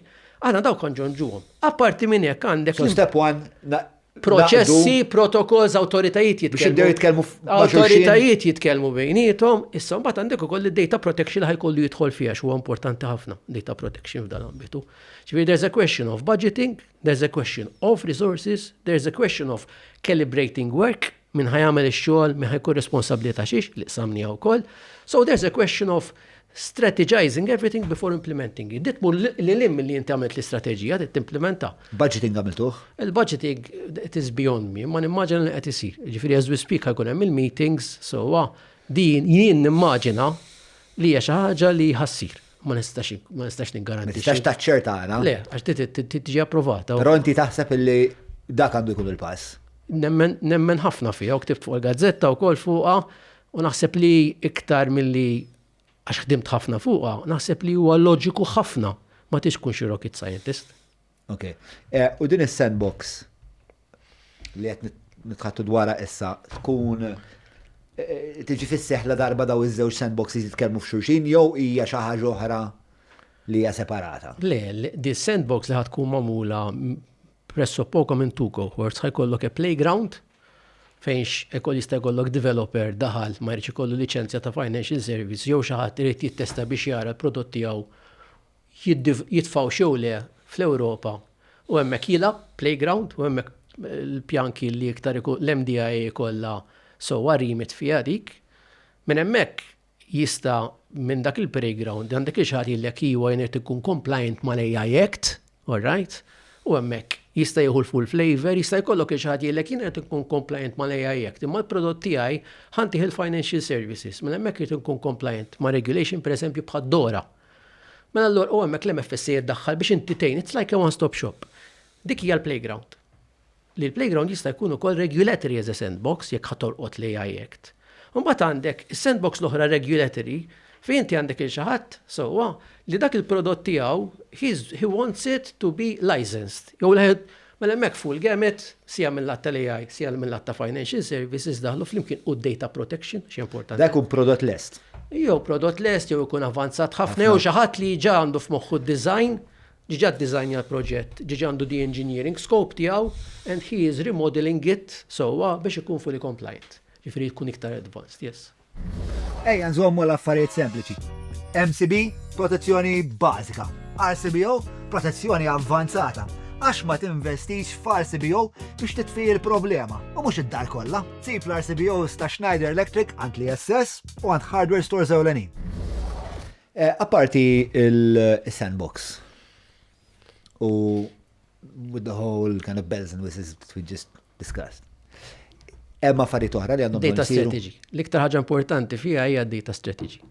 Li inti kollok data strategy u fiha ikollha wkoll synthetic data strategy. L-ewwel ħaġa min ikun fis-sandbox għax daw meta qed titkellem fuq AI u qed titrenja models daw they need data.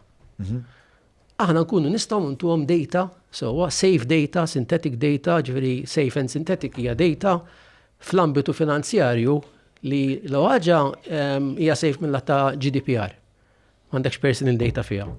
U mill-lat finanzjarju wkoll f'ċertu istanzi li synthetic ma tkunx biżżejjed m'għandix financial intelligence minħabba market abuse provisions ta' ċertu kumpaniji. So li dik id-data tkun available għalihom. Inti tihom dik id-data u ma jiżviluppaw il-modelli, tiġi kreata data ġdida, tibqem dik id-data u that data hija like our fuel. Li aħna minna di nistgħu niftħu sandbox u mbagħad x'aħna inizjalment il-pjanki li nibdew bir-Rectech biss, Rectech Subtech Components. Għalfej Rectech? Għax ma tixtara kbir.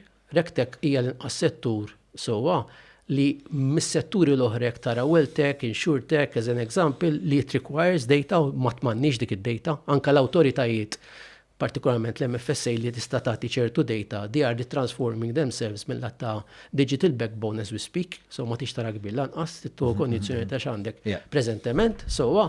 U Rectech rajnik dik ta' ħaġa li hija mhux sempliċi li iktar ħaġa li hija easier hand, u apparti minn hekk Rectech torqod sija regolaturi u anke l-operaturi. Rectech component, Rectech, Comtech, Subtech. Sewwa torqodhom it-tlieta. U hija xi ħaġa wkoll li jekk tirnexxi apparti li tippermettilna u scale up.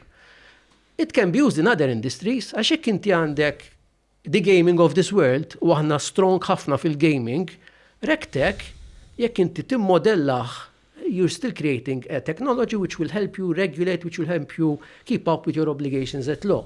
Which will help reporting, tejnin l-autoritajiet f'ċertu reporting, jisti jiġi użat fil-gambling as well, aw fil-gambling sector as well. U għandu koll l-ellure internazzjonali, partikolarment għal ċertu regulations bħal AI u financial. L-ellure internazzjonali għaxu pervasiv. Mux le, għax aħna qed nimxu fuq binari Ewropej. Mela, l-AI Act u Ewropew, Financial Services leġislazzjoni jekk l-Ewropea. Mela jekk inti għandek dawk il-komponent ġew żviluppati Malta. So ma għamiltomx għal Malta biss l-Ewropa kollha. Gaming huwa naqa' differenti x'id-dimensjoni ta' Malta m'hemmx liġi Ewropea, imma mill-lat ta' prinċipju mill-lat ta' dinamiċi hemm qiegħed and you can scale up, you can layer it up. Ġifieri id-distinzjoni bej jew l-għażla li nibdew bir-Rectech flok tech oħra. Kienet strateġika. Hija strateġika imma hija imnisla mill-fatt li m'għandkomx troves ta' data li għandkom bżonn biex tkunu L-għanna tistgħu. troves, l-għanna l-esperienza di għadna nibdewa, tittuqat attent kif tibda. L-esperjenza talent qed ngħidu ġifieri. Le, l-esperienza si għamil lat ta' talent li tara li huwa effettivament talent on the ground. Si għamil lat ta' li taħdem għal-industrija għal dal-oġġettiv partikolari. So, inti ma tix tara kbir, titkun ambizzjuż imma at the end of the day, kollox mod proporzjonali. Għal-rektek għandna it-talent? Yes. Għandna talent. X'tib ta' talent ikollu Ħanejlek, bżonn, meta għax ngħidu ħaġa- għandna talent jridu kun, l-ħaġa għandek awtoritajiet u l-awtoritajiet għad-differenza tul daw is-snin kien li daw il-leġiżlazzjoni jekk ġabu xi ħaġa li kienet tajba hi, dejjem tiġi kreata awtorità u ħanu ngħidu l-istrax livell burokratiku.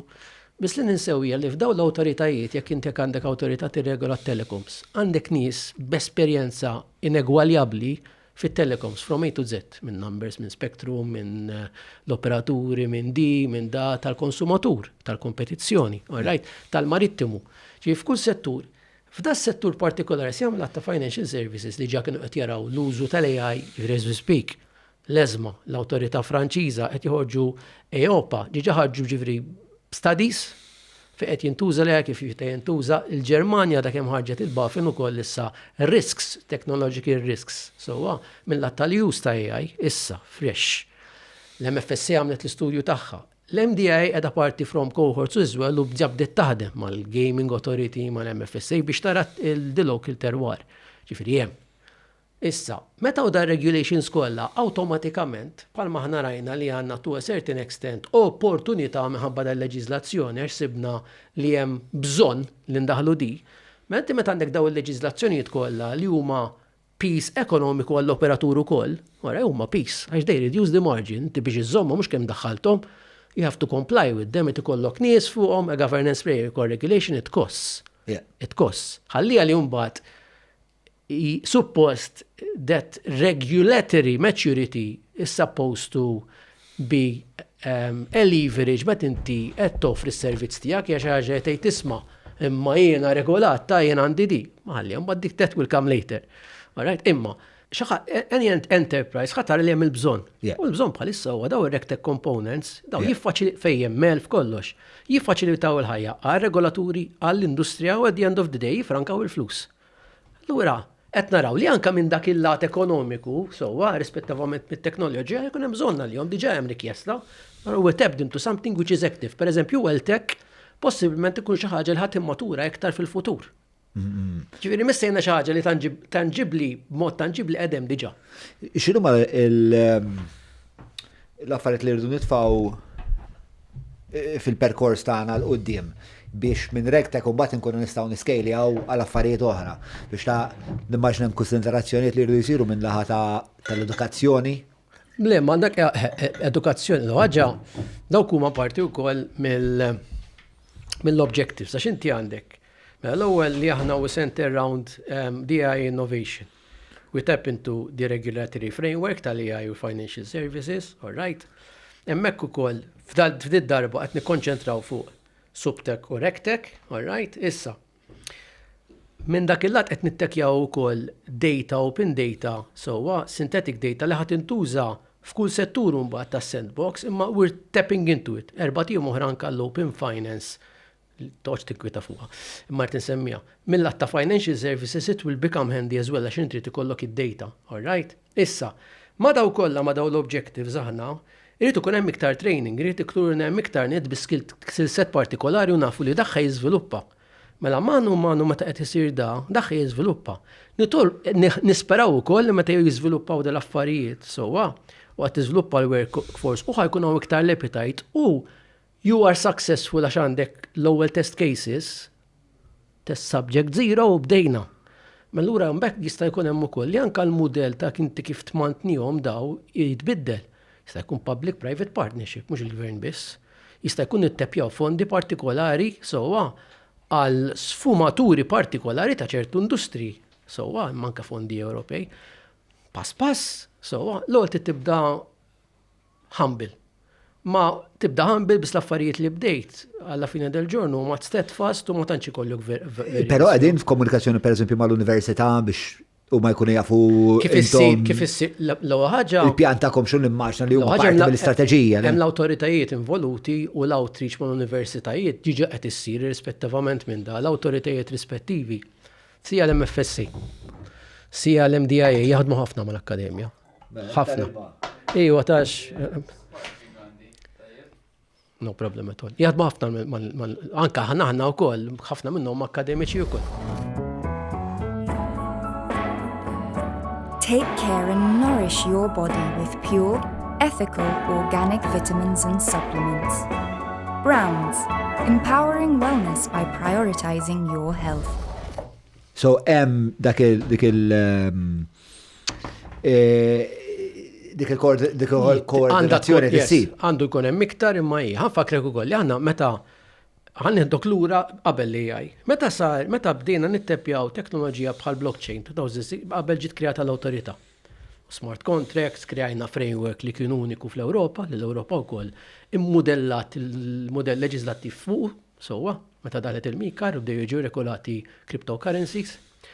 Meta minnija dik konna ġiġa bdejna nanticipaw dal-affarijiet. U l-ħaġa li saret hija li ġi kreat kors atipiku l-università li kien wieħed oriġinali fl-Ewropa, għax kien kors ta' masters, kreat speċifikament għal li kellna bżonn aħna. Allura kellu 3 different cohorts. Kellek il-livell entrepreneurial, kellek decoding side u kellek il-parti legali u tlieta li huma jitlu f'xulxin. Inti kollok one major u tnejn l-oħra mhumiex, and vice versa, kuħattu kollu l-major tiegħu, inti hemmhekk għandek xi ħadd joħroġ masters f'dak iż-żmien meta aħna kien fuq cryptocurrencies u blockchain predominantly. Hemmhekk għandu viżjoni, għandu viżibilità jkun miss, sewwa. L-ambjent si għamil lat tekniku għax tkun taf x'inhi t-teknika fiha huwa predominantly technology led. Ma tistax ikollok apprezzament tat-teknoloġija jekk ma tifhimx il-business behind it. So the entrepreneurial. Li intom mbagħad ħafna minnu huwa bir-regolamentazzjoni tirregola għandu ħafna sfumaturi li ġiġa kienu maqbudin b'leġiżlazzjoni differenti, tifhem ukoll l-impatt leġislattiv. Ma allura meta għandek xi ħadd ħareġ taħdik il-formazzjoni, biex qed ngħidlek li da lest teħel mal-menu da ġiġa għandu il-formamenti tiegħu qiegħda hemmhekk li hija predisposta għal settur ġdid. Dak iż-żmien ukoll kellna minn jadi, as we speak anke mill-lat AI courses jekk tfittex l-università hemm ħafna. U hemm ukoll l-MDIA, u nafx l-MFSC biss l-MDIA żgudaw, hemm grants apposti joħorġu mill-MDIA għal mal-industrija ġifieri. Grants għal xiex? Biex jiżviluppaw courses tal-AI, kollhom nies ikunu jieħdu iktar specialized focus fuq certain areas tal-AI u ħafna bħalissa. Ħafna. Semmejt l-kripto wkoll. Kripto. Li Malta wkoll incidentalment spiċċat waħda mill-iktar pajjiżi fl-Ewropa fej minn dawn il-kumpaniji li huma pjuttost dominanti fis-suq tal-kripto. Dik kienet konsegwenza ta' din l-istrateġija wkoll ġifieri. Kien konsegwenza ta' viżjoni, da fit-2016, 15-16 kien hemm task force tal-gvern, jkun wieħed mill-membri fit-task force u l-istess konna qed naraw fejn nistgħu nittepjaw valur. Din meta kulħadd kienet jitkellem dwar Blockchain Island. Qabel Blockchain Island, għax din l-istrateġija ġiet qabel Blockchain Island. Blockchain Island kienet imbagħad wara li aħna krijajna l-qafas, l-istrateġija, għax aħna ttepjajna wkoll. Mela, għax tafal fejn ngħidlek fl-immaġinarju Malti popolari Blockchain Island kien falliment. Ma lek kifimni, l-immaġinarju Malti tħallih suppost fil-kabinett. Kieku fi Klimek stess naħseb li joħroġ li ma kienx falliment għax il-vizjoni li kella dak iż-żmien issa m'għandux ngħidu ma tantx nintelefora titli. Blockchain Island li qed ngħid imma mela. Imma hija l-istess ħaġa. Hija, il-perkors kien dak iż-żmien krejajna insar Blockchain Island. Krejajna leġiżlazzjoni li tikkejterja speċifikament għal cryptocurrencies li ħadd ma qed jirregolhom and it was heavy regulation. All right? U krejajna wkoll bdejna nagħmlu n-nies l-università, nagħmlu courses, krejajna courses l-università biex aħna ntellaw inħadnu l-ekosistema. Ħalli meta tiġi l-industrija ikonna biex nżommuha. All right? Krejajna wkoll awtorità. It-teknoloġija fuq ix kienu jittimx il-cryptocurrencies, all right? Hija kienet predominantly DLT, blockchain, all right? Decentralized Digital Ledger Technology. Issa, dak iż-żmien u kien hemm dak li jgħidulhom smart contracts fuqha, dak kien ikollhom ħafna riski. So, hacks, il-software ikun ma jkunx qiegħed tajjeb, jitilfu l-flus tan-nies, jintilfu l-keys. Was very unsecure, u konna qed nitkellmu fuq valur kbir għalkemm x'in tikkompara mal-finanzi ta' dak iż-żmien kien negliġibbli mal-valur huwa kbir u l-user kien ibati ħafna drabi. X'kontrarjament pereżempju għall-bank għandek mit-telf li huma garantiti, da ma kien hemm l-ebda garanzija, ma kienux regolati qabel ġifieri jarak il-bambin mbagħad. Aħna we tapped into that as well u krejajna awtorità biex aħna t-teknoloġija nippruvaw niċċertifikawha. Sija mill-lat ta' blockchain, sija mill-lat ta' smart contracts. As a matter of fact, għanni kent fight post. L-Europa da kem ħarġet rapport illum u tħat li anka fuq smart contracts, they want to certify them. Aħna 2017 konna ġa predisponejna sistema, ġveri mux ġast qed ngħidu ħan ikkrea ċertifikat, krejajna control objectives fuq ix auditur joditja smart contract, fuq ix jara design, fuq ix joħroġ certificate. Dawa pubbliċi ta' murarom. 2017. Illum qegħdin 2026. U l-Ewropa qed tajt ġifieri aħna 10 snin qabel u nibda nitħaq għax nibda ngħid mela konna ġifieri jiena dak kienet parti mill-jum bad dak li n-nies il-medja bdiet tgħid blockchain island. Qatt ma tlift ftitli. Ma jisbix li kien titlu tal-medja. Naseb kien titlu tal-gvern, il-branding tal-gvern li mbagħad il-medja. Imma stess gvern li għamel din l-istrateġija li ħadda l-investiment fiha u li ġabna fejn ġabna meta minnija di dak il-gvern ukoll kienet viżjoni tiegħu. Għalfej fl-immaġinarju tan-nies blockchain. Ma nafx, ma għalija bejnietna hija rilevanti. Għax intara mela il-valur kollu li kreajna li kien hemm u li għadu hemm u li ħadd ieħor uża u jrid juża issa biex jasal fejn ridna naslu aħna u aħna minna ħafna. Mbagħad l-Ewropa ħarġet l-leġiżlazzjoni tagħha, so we were right. U kien hemm ħafna xogħol minn ħafna nies. Naħseb kien wieħed minn dawk il-mumenti sbieħ ta' Malta x'ħadd mara kuluri politiċi, ħadd mara element ta' kien hemm ħafna law firms, ħafna individwi li ħdimna fiha, ħadd mara li aħna kompetituri, kulħadd qabad ħabel wieħed, ħammexxu. Għax rajna li we are creating something unique. So dik kienet unika.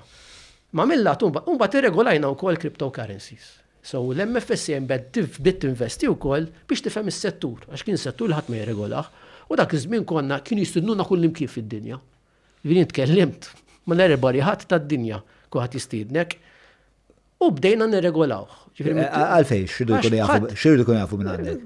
Ħaġa kif qed nirregolaw, għalfej qed nirregolaw, x'inhu mal-binari, x'inhu mal-affarijiet differenti, kif qonna qed nittepjaw it-teknoloġija fiha wkoll, kif bdejna narawhom jibriġġjaw, għandna konna studjani għan detail. All right.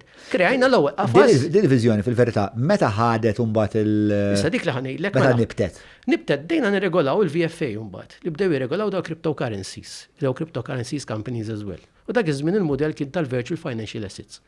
Li ma tantx ħarġu liċenzi, jekk 9 to 13 laqas kien hawn 13 jiġifieri. Żomm VFAs xiġu virtual financial VFA huwa qisu issa taħt il-MiCA l-ekwivalent tal-European Regulation jiġi CASP. Kien provditur li jipprovdi jew exchange jew advisories fis-servizzi kien regolat l-istess bħal financial services, heavy regulation. U l-MFSA kienet tirregolah, all right? Kenna xi disa, ma xiex differenza kien hemm li meta mbagħad li hu użat li kellna aħna 80% u kreat il-MiCAR u tefata fuq binarju Ewropew u fl-Ewropa għandek il-kunċett ta' passportability.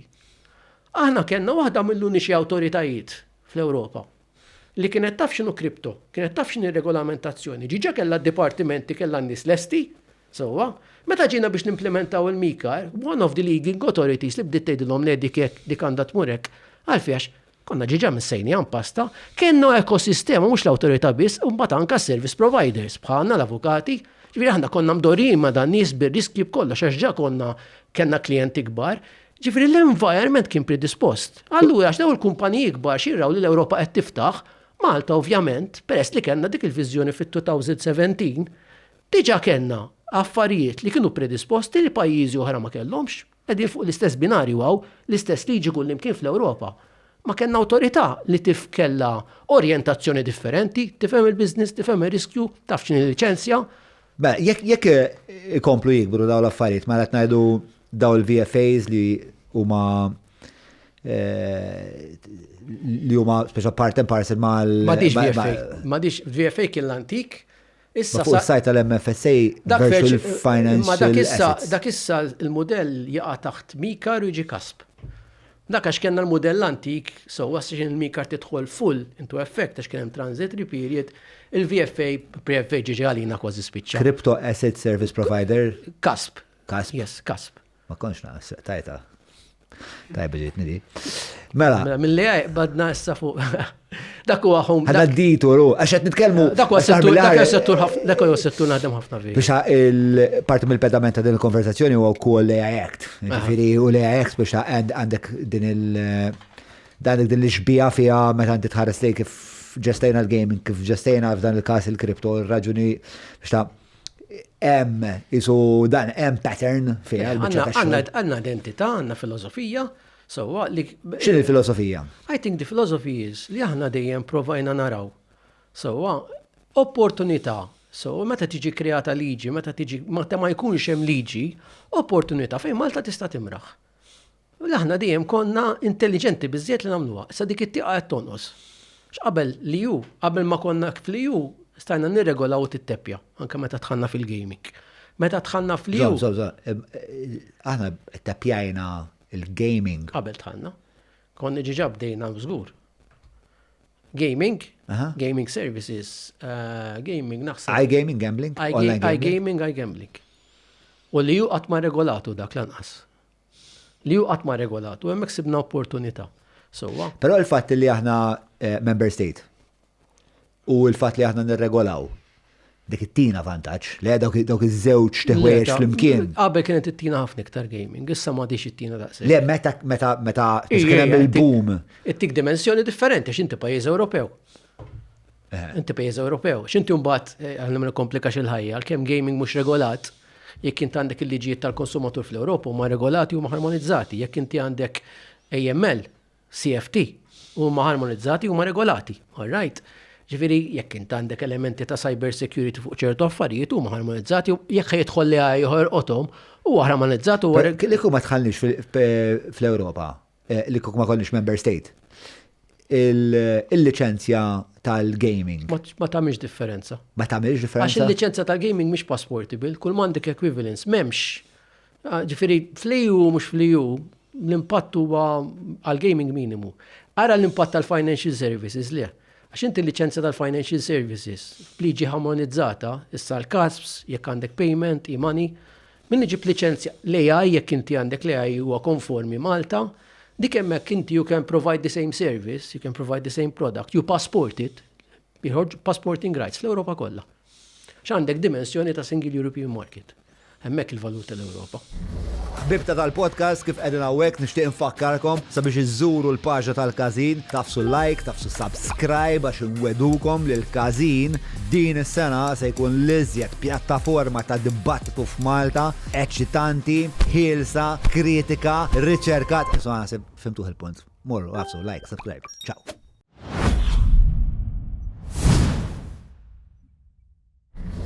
Isma, jekk il-ġejni tagħna nkomplu nafsu fuq dawn il-vertical flimkien ma' dan il-horizontal. Kif timmaġna li tinbidel l-ekonomija ta' Malta fl-10 snin li jmiss? Ifimni, l-ekonomija ta' Malta iktar l-istrateġija 250.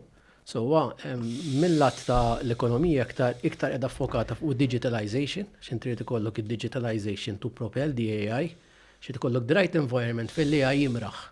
So you need to have a digital backbone, kollox ikun digitalizzat, all right? Issa meta tagħmel digitalization, you need to have the right source fuq ximxi l-AI, li hemmhekk qed nimpultaw ukoll li jkollok the right data, u d-data mhux fuq financial services biss, fuq kollox, all right?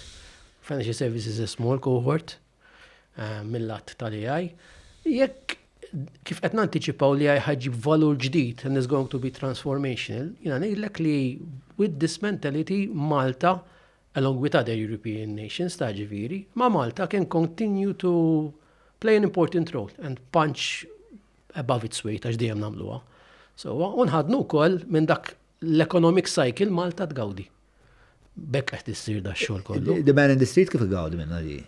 Fimni, the man in the street igawdi minn ħafna binari, ma tantx inkompetenti biex nitkellem fuq l-ambjent, fuq il-ħaġa, ma inti jekk għandek l ħaġa għandek soċjetà li teffordja iktar, gvern li anka jkollu fiscal policy li iktar ta' vantaġġjuża wkoll għal normal man industry tista' jkollok taxxi li huma aktar għalfex qed iddaħħal minn postijiet oħra. So għall-ekonomija qed iddur u qed igawdi wkoll. Technologically advanced jekk edna li AI ħad tuntuża għall-individu u s-soċjetà, i-government services, ħafna affarijiet li jiġu bxejn anke medical services BI, l-individu ħajgawdi. L-individu gawdi wkoll għax iktar kemm l-AI ħad tiġi propensa u tapplika f'setturi, jekk japplikaw dal-binarji ta' trasparenza and all the rest, u erbati oħra l-individu jista' jkunu tfal tagħna li mhux palma ħna qabel konna tixtri karozza tgħid made in Germany, jew tixtri fridge made in Germany, jew made in Japan. Anka dak il-kunċett qed jonqos sa xi tara karozzi Ċiniżi, jew anka l-kunċett qabel kienu tissemmi Skoda, Lada, xtraw il-Ġermaniż. Da kollox qed jispiċċa. Ġenerazzjoni ġdida ma dix tara l-istess affarijiet kif konna naraw aħna, dil-ġenerazzjoni ma tarax bħal taġ iż-żar tagħna erbati oħra li qed jużaw laqas tgħidlek AI what? Imma jekk jibqa' nibqgħu nħadnu daw is-safety features li hemm, ma allura tkun almenu ikollhom di comfort huma li it is safe as well. So to a certain extent, they are part of society, they are part of an economic cycle. They benefit from it, but ultimately they are participant as well, and in a healthy environment. Li qed ngħidha mhux kliem fieraħ huwa kollu minnu. Inti biex tħaddanhom kollha daw f'ambjent fejn it-teknoloġija qed tiġi daqshekk pervasiva, anke l-element ta' kontroll fuq ċertu affarijiet qed titilfu. Anke inti meta tikkomunika ma' sieħibek u qiegħed online. U kont tlift ħafna mill-kontrolli inti ġifieri anke mill-lat psikoloġiku jekk inktib titra u ktibta lilek. So għandi l-istess livell ta' kontroll per meta jien qed nikteb laqas email, għax anke email kultant tista' tippożja tpoġġiha, ma fuq ċett u qed nibatlek l-istess affarijiet on the spur of the moment, I'm a keyboard warrior u l-keyboard warrior naħa l-oħra, le. So to a certain extent id-dinamiċi qed jitbidlu. Għan qed nipprovaw, so kulħadd qed jipprova għal-leġiżlazzjoni li għalkemm jitbidlu d-dinamiċi, ċertu karatteristiċi, ċertu prinċipi, ċertu drittijiet. To a certain extent, jiġu iktar bolstered għax qabli għandhom jiġu iktar bolstered biex ikopru l-eżiġenzi tal-futur. That is all, jekk da jseħħ, l-individu jgawdi, hemm ngħidux 360 għax inkella tgħidli mill-istra 360, imma 300% jorqota. 300%? Minn 360, minn 300 degrees. Minn optic of 360 degrees, 300 jorqota. Jena għafimni, no biex nkun pozittiv, but nobody has a crystal ball. And to quote Abraham Lincoln, I'm an optimist because there is no better choice. Daqsek. Ian Gawċi, grazzi tal-ħintijak. Ningrazzja lilek. Nittama li minn kienet isegwi rexxilna natu spiega jew natu nkwadratura ta' ċadri pjuttost komplessa. Pero li fundamentalment rridu ma rridux qed taffettwalna ħajjitna fuq kull livell.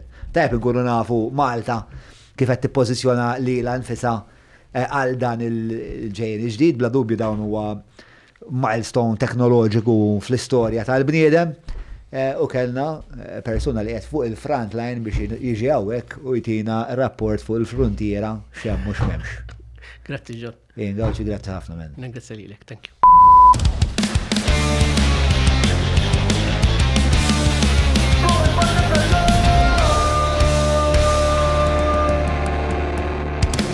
Mela tlaqna.